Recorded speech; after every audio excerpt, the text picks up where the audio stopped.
मेरे प्रिय बच्चे, मनुष्य के मन को स्पर्श करने वाली जो प्रसन्नता की तरंगे होती हैं, वो कहीं बाहर से उत्पन्न नहीं होती, वो उसके भीतर मन से ही आती है।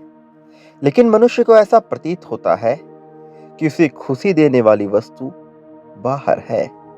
जैसे कोई पशु अपनी ही परछाई जल में देखकर ये सोचता है कि उसके ही समक्ष कोई दूसरा पशु खड़ा हुआ है, लेकिन वास्तव में वो तो उसी का ही प्रतिबिंब होता है जिससे वो पूरी तरह से अनजान होता है। मेरे प्रिय, जो मैं आज तुम्हें बताने वाला हूं, ये जानना तुम्हारे लिए अत्यंत आवश्यक है। इसलिए किसी भी परिस्थिति में इस संदेश को बीच में ना छोड़ना, इसे पूरा अवश्य सुनना। मेरे प्रिय, जब तुम निराश होते हो तो वो आखिर कहां से उत्पन्न होता है? उसी प्रकार जब तुम आनंदित होते हो तो उसका बीज आखिर कहां जन्मता है? क्या दोनों ही स्थिति में मूल स्थान तुम्हारा मन और तुम्हारे अपने विचार ही नहीं है? क्योंकि बाहरी प्रकृति में तो केवल नाम मात्र का ही परिवर्तन होता है। सारा तूफान तो तुम्हारे हृदय के भीतर चल रहा होता है। तुम आज इस संदेश को सुन पा रहे हो क्योंकि इस वक्त तुम्हें कहीं से भी मदद मिलती दिखाई ना पड़ रही है। जैसे किसी रेगिस्तान में खड़े व्यक्ति को जल का दिलासा देना उसका उपहास उड़ाना है, वैसे ही अभी तुम्हें हर विचार, हर प्रोत्साहन मन को हताश करता हुआ ही दिखाई पड़ रहा है। तो इसका कारण क्या है? क्या ऐसा कारण है जिसकी वजह से तुम चाहकर भी प्रसन्नचित्त नहीं हो पा रहे हो? मेरे प्रिय, तुम एक पुण्य आत्मा हो। दिव्यता तुम्हारे रगों में बसी हुई है। इस ब्रह्मांड में जब ग्रह अपनी रफ्तार धीमी कर लेते हैं या फिर वक्री होना प्रारंभ कर देते हैं, तो उसका सीधा प्रभाव मनुष्य जीवन पर पड़ता है। क्योंकि चंद्र, सूर्य और विभिन्न ग्रह यही मनुष्य के जीवन को नियंत्रित करते हैं। इसलिए कुंडलियों में इन ग्रहों का विशेष महत्व बताया गया है। कोई भी देश या स्थान पर क्यों ना रह रहा हो, ब्रह्मांड में होने वाले बदलाव का परिवर्तन उसके जीवन पर पड़ता ही है। और जब यह परिवर्तन होता है तो सर्वप्रथम इसका प्रभाव उसके मन पर दिखाई देता है, जो मस्तिष्क से होकर उसकी क्रियाओं में गूंज जाता है। अभी जो स्थिति है उसके कारण तुम्हारे मन में भ्रम, अशांति आदि परिस्थितियां उत्पन्न हुई हैं। लेकिन इसका यह मतलब नहीं है कि तुम रुक गए हो या तुम्हें रुक जाना चाहिए। बस ऐसी स्थिति में शांत चित्त होकर अपने कर्मों का पुनः मूल्यांकन करने की आवश्यकता होती है। और मनुष्य को अपने जीवन में कुछ बदलाव को अपनाने की भी आवश्यकता पड़ती है। ऐसा तो नहीं है कि तुम बदलाव नहीं चाहते, लेकिन बदलाव के साथ होने वाले संघर्ष के लिए तुम स्वयं को तैयार नहीं कर पा रहे, या फिर अपनी वस्तु को प्राप्त करने के लिए तुम पूरी तरह से विचार नहीं बना पा रहे। मनुष्य जीवन में उसे वो ही हासिल होता है जो उसके आंतरिक मन में पूर्ण विश्वास और निष्ठा के साथ रचित होता है। वास्तव में सृजनकर्ता कोई और नहीं है, तुम स्वयं ही हो। मैं तो केवल सहायक मात्र हूं। निर्णय तुम्हारा होता है और इस बात को समझना तुम्हें स्वयं ही होगा कि तुम्हें खुश रहना है या दुखी, क्योंकि चुनाव हर परिस्थिति में तुम्हारा ही होता है। मनुष्य चाहे जैसा जीवन जी रहा हो, परिस्थितियां उसके नियंत्रण में हो या नहीं हो, लेकिन उसके कर्म उसके अधीन होते हैं। मेरे प्रिय, यदि आज तुम्हें यह ज्ञात हो जाए कि तुम्हारे पास आने वाले कुछ दिनों में बहुत ढेर सारा धन आने वाला है, अर्थात करोड़ों रुपए तुम्हें मिलने वाले हैं, और इसका तुम्हें पक्का विश्वास दिला दिया जाए तो क्या तुम्हारे आत्मविश्वास में परिवर्तन नहीं आएगा? तो क्या तुम्हारी चाल ढाल में परिवर्तन नहीं आएगा? तो क्या तुम्हारे व्यक्तित्व में परिवर्तन नहीं आएगा? निश्चित तौर पर तुम्हारा व्यक्तित्व बदल जाएगा।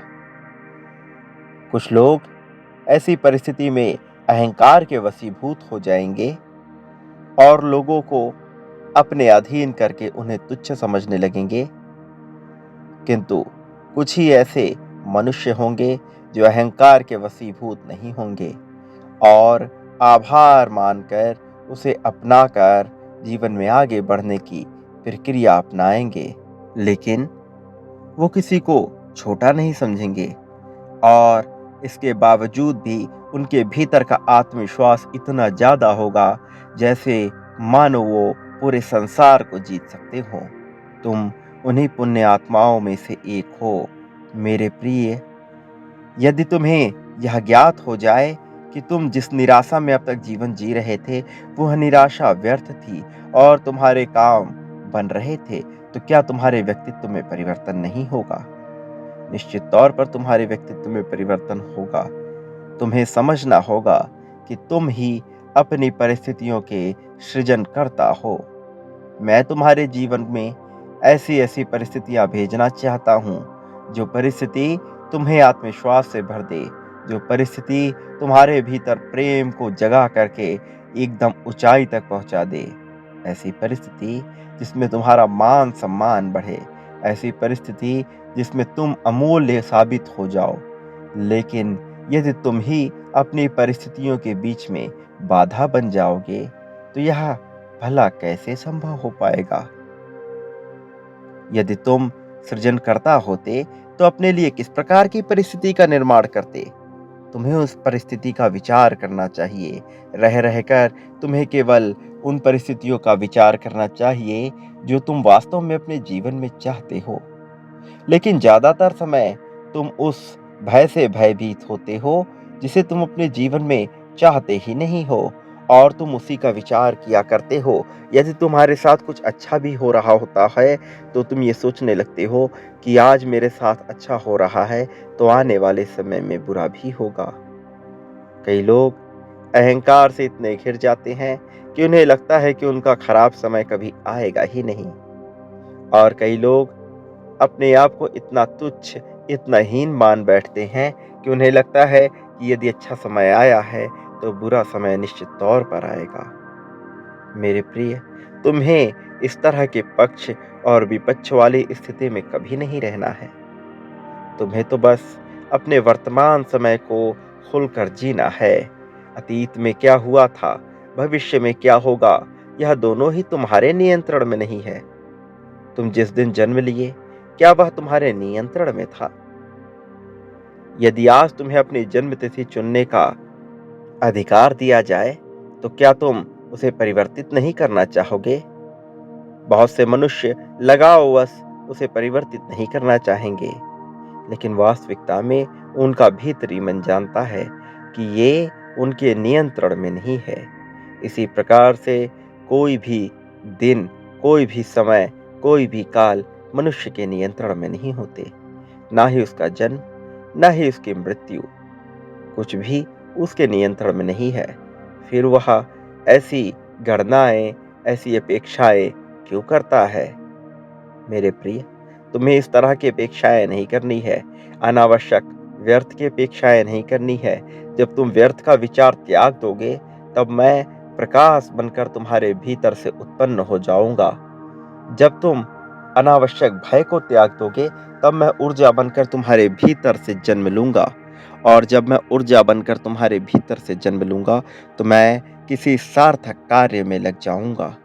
ऐसा सार्थक कार्य जिससे ना केवल तुम्हें यश मिले, तुम्हें सिद्धि मिले, प्रसिद्धि मिले, तुम्हारा नाम हो, बल्कि तुम्हें अथाह मात्रा में धन भी प्राप्त हो। तुम इसके योग्य हो और यही कारण है कि तुम्हें यह संदेश निरंतर दिए जा रहे हैं। यही कारण है कि तुम्हें आज यह संदेश मिल रहा है। यदि तुम योग्य ना होते तो मैं यह संदेश तुम्हें इस परिप्रेक्ष्य में देता ताकि तुम योग्य बन सको। किंतु मैं जानता हूं तुम योग्य हो। तुम्हारे मन में छल नहीं है, तुम्हारे मन में कपट नहीं है, तुम्हारे मन में किसी के लिए भी राग, द्वेष, ईर्ष्या नहीं है। तुम तो एक साधारण, बहुत ही सहज और सुविधापूर्वक जीवन जीने वाले व्यक्तित्व हो। तुम एक ऐसे व्यक्ति हो जो कभी किसी का बुरा नहीं चाहते। यदि कोई तुम्हारे साथ बुरा भी करता है तो तुम उसे निरंतर माफ किया करते हो। बहुत ज्यादा समय काल तक तुम उसे माफ करते हो, जब तक कि परिस्थिति पूरी तरह से बेकाबू ना हो जाए। तुम अपना नियंत्रण नहीं खोते। किंतु तुम्हें जिनसे प्रेम होता है, ऐसा क्या हो जाता है कि तुम उनके सामने अपना क्रोध जाहिर कर देते हो। जो व्यक्ति जिससे तुम्हें ना कोई लाभ है, ना ही कोई आकांक्षा है, तुम उससे बुरा नहीं मानते। इसके बजाय कई बार जो तुमसे श्रेष्ठ है, उनकी चापलूसी में लग जाना बेहतर बात नहीं होती। जबकि जिनसे तुम्हें प्रेम है, अनावश्यक उन पर क्रोध क्यों आ जाता है? मेरे प्रिय, यह गहन विचार है जो तुम्हें करना ही होगा। लेकिन इन सब के बीच मैं एक बात जानता हूं कि तुम जीत को अपने जीवन में आकर्षित कर रहे हो। पिछले 4-5 साल में तुम्हारे जीवन में ऐसी घटनाएं घटी हैं कि तुमने अध्यात्म के मार्ग का चुनाव कर ही लिया है। तुम कभी दूसरे रास्ते पर गए तो कभी अन्य किसी और मार्ग पर, लेकिन अंततः तुम अध्यात्म के ही मार्ग पर आए। अंततः तुमने उस एक को जानने का ही प्रयत्न किया जिससे यह संपूर्ण संसार है। मेरे प्रिय, बहुत सारे दिन तुम्हारे ऐसे बीते जब तुम निराशा में उदास रहे और तुम्हें लगा कि तुम पूरे दिन आखिर क्या कर रहे हो। जब तुम्हारे मन में हताशा इस तरह से घेर ली थी कि तुम्हें समझ ही नहीं आ रहा था कि तुम्हारा जीवन किस दिशा में जा रहा था।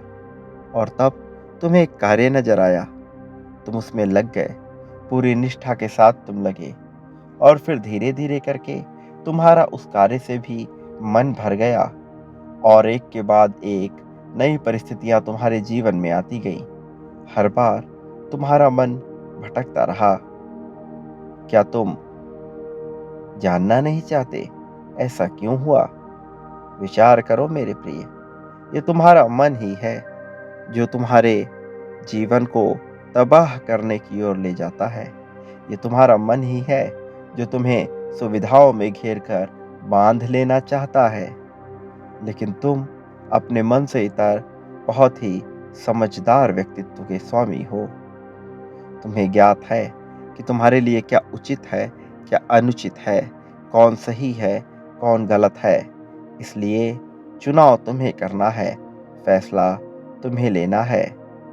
मेरे प्रिय बच्चे, जिन लोगों ने तुम्हारे साथ बुरा किया है, तुम्हारे बारे में बुरा सोचा है, तुम्हें लेकर दूसरों में तुम्हारी गलत अफवाह फैलाई है, उन्होंने अपने कर्मों का नाश किया है।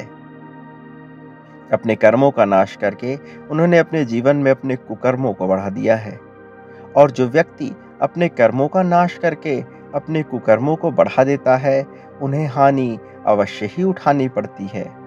फिर चाहे वह कितना भी दिल का साफ हो, उसे हानि उठानी पड़ती है। फिर चाहे वह कितना ही बड़ा कूटनीतिज्ञ क्यों ना हो, उसे हानि उठानी पड़ती है। क्योंकि इस संसार में जब परमात्मा की लाठी चलती है तो उसके आगे किसी की आवाज नहीं निकलती। और तुम उस दौर के बिल्कुल नजदीक हो, उस सवेरे के बिल्कुल नजदीक हो, जहां से तुम्हारा जीवन ऐसी गति लेगा कि कोई तुम्हें हरा नहीं पाएगा। मेरे प्रिय, तुम इस संसार में जीतने के लिए आए हो। हारना तुम्हारे रगों में है ही नहीं। हर जन्म में तुमने जीत को ही स्वीकारा है। हर जन्म में तुमने जीत की ही मांग की है। तो फिर इस जन्म में तुम बिना जीत के कैसे रहोगे? तुम्हें जीतना ही होगा, और तुम्हें जीत दिलाने मैं स्वयं आ रहा हूँ। इसलिए तुम बिल्कुल चिंता ना करो, क्योंकि मैं आ रहा हूँ अपने सार्थक स्वरूप में, एक ऐसे स्वरूप में जिसमें तुम मुझे जानते हो। एक ऐसा स्वरूप जो मेरे उस स्वरूप से मिलता जुलता है जिसकी तुम आराधना करते हो। मैं उसी वेशभूषा में आऊंगा मेरे प्रिय, तुम्हें पहचानना होगा। हो सकता है तुम मेरी बातों से मुझे बहुत ही आसानी से पहचान जाओ, लेकिन उसके आगे क्या? उसके आगे तुम क्या करने वाले हो, यही तुम्हारा कर्म, यही तुम्हारा व्यक्तित्व और यही तुम्हारी परीक्षा को भी निर्धारित करेगा। इसलिए तुम्हारा चुनाव बिल्कुल सटीक होना चाहिए। तुम्हारा चुनाव विकल्पों से भरा हुआ होगा और सही विकल्प का तुम्हें चयन करना ही होगा। मेरे प्रिय, आने वाले समय में ऐसी घटनाएं घटने वाली हैं जब तुम्हारा मन कई बार निराशा से भर जाएगा। ऐसी भी घटनाएं घटेंगी जब तुम्हें रह रहकर तुम्हारे मन में एक अलग प्रकार की भावना उत्पन्न होगी। ऐसी भावना जिसका अभी तक तुमने अनुभव नहीं किया है। लेकिन सारी परिस्थिति में तुम्हें अपने मूल व्यक्तित्व को समाप्त नहीं होने देना है। परिस्थिति चाहे जैसी भी हो, तुम्हें अपने मूल व्यक्तित्व को बचाकर ही रखना है। तुम्हें जीत की तरफ आगे बढ़ते रहना है। जो लोग तुम्हें हराने का ख्वाब देख रहे हैं, मैं उनके ख्वाबों को बर्बाद कर दूंगा, क्योंकि यही धर्म है और न्याय यही कहता है कि तुम्हारे जैसे मनुष्य को परेशान नहीं होना चाहिए। तुम्हारे जैसे मनुष्य को न्याय मिलना ही चाहिए। ये न्याय प्रेम में भी होना चाहिए, समाज में भी होना चाहिए, अर्थव्यवस्था में भी होना चाहिए और तुम्हारे धन में और धन के प्रबंधन में भी होना चाहिए। मेरे प्रिय, तुम्हें न्याय निश्चित तौर पर मिलेगा और जीत भी तुम्हारे बहुत करीब आ चुकी है। उस गुरु की तलाश अब समाप्त हो रही है, जिसकी तलाश तुम हमेशा से करते आए हो। वह भी तुम्हें मिलने वाला है। वो समय आने वाला है जब वह तुम्हें मिल जाएगा और जब वह तुम्हें मिलेगा तब तुम्हारा जीवन पूरी तरह से परिवर्तित हो जाएगा। उसका मार्गदर्शन, उसकी रूपरेखा यह तय करेगी कि तुम अपने जीवन में आगे किस प्रकार से बढ़ोगे। मेरे प्रिय बच्चे, मैं जानता हूँ तुम जीतना चाहते हो। मैं जानता हूँ तुम अपने जीवन में आज़ादी चाहते हो। आज़ादी आर्थिक, मानसिक, सामाजिक, आध्यात्मिक सभी प्रकार से चाहते हो, किंतु तुम्हें वह आज़ादी प्राप्त नहीं हो पा रही। कभी धन के अभाव में, तो कभी प्रेम के अभाव में, और कई बार इस प्रकार से तुम निराश हो जाते हो कि तुम आज़ाद होते हुए भी स्वयं को बंधन में महसूस करते हो। मैं तुम्हारे उन्हीं बंधनों की बेड़ियों को तोड़ने आ रहा हूँ। मैं तुम्हारे भीतर की निराशा को समाप्त करने आ रहा हूँ। मेरे प्रिय, अपने जीवन में आगे बढ़ने की चाह कभी भी समाप्त मत करना, क्योंकि मैं तुम्हारे आत्मसंगी से तुम्हारा मिलन बहुत ही जल्द कराऊंगा। मनुष्य के जीवन में उसे विभिन्न प्रकार के आत्मसंगी प्राप्त होते हैं। कोई उसका जीवन साथी बन जाता है, तो कोई जीवन भर उसका साथ देख करके भी जीवन साथी नहीं बन पाता है।